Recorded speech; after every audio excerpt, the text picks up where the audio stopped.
Ahmedabad municipal transport service એટલે કે AMTS ફરી એકવાર પોતાના અણઘડ નિર્ણયના કારણે વિવાદમાં આવ્યું છે.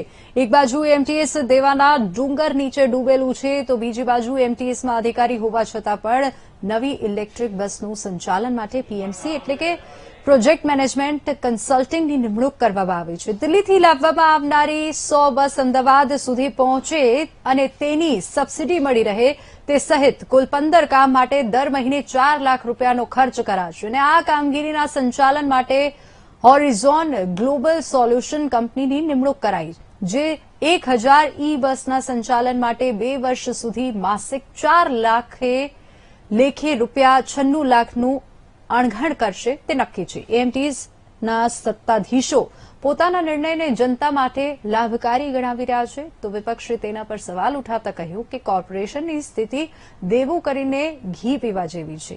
એએમટીએસના આ નિર્ણયથી પ્રજાના ટેક્સ પર વધુ ભારણ આવશે તે નક્કી છે.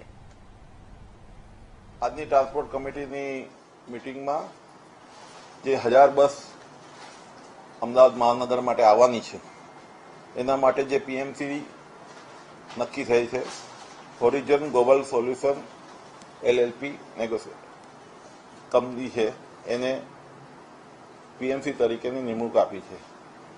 માસિક 4.5 લાખ એની ફર્સ્ટ સ્ટેન્ડર્ડ લોએસ્ટ સ્ટેન્ડર્ડ તરીકે એને નિમણૂક થઈ હતી, પણ નેગોશિએશનથી 4,05,000 કરાઈ છે, એમને આપ્યો છે. પણ 15 મહિનાની અંદર આવી જશે એવું એમનું કહેવાનું છે. જેટલું બને એટલું વહેલા આ કમિશન થાય અને કામ 1000 બસો આપણા ત્યાં આવી જાય એનું સુનિશ્ચિત કરવાનું કામ પીએમસીનું. હું માનું છું કે અમદાવાદ શહેરની અંદર જ્યારે મ્યુનિસિપલ ટ્રાન્સપોર્ટની સર્વિસ જો સેવા ભાવનાથી ચાલતી હોય, હજી તો ઇલેક્ટ્રોનિક બસો જે લેવામાં આવી છે તે 1000 બસોની વાત હતી, માત્ર 100 બસો સેમ્પલ તરીકે લેવામાં આવી છે. એટલા માટે થઈને પણ જો 4 લાખથી વધારે મહિનાનો ધુમાડો કરવામાં આવે, વર્ષના આશરે 48 લાખથી વધારે ખર્ચ ખાલી કન્સલ્ટન્સી એજન્સીને આપવામાં આવે કે જે મેનેજમેન્ટ કરશે, તો હું માનું છું આ વ્યાજબી નથી.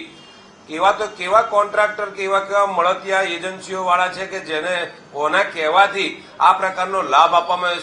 સીધી 100 બસોના દેખે પણ જોવા જઈએ તો 50 લાખનો આશરે જનતાનો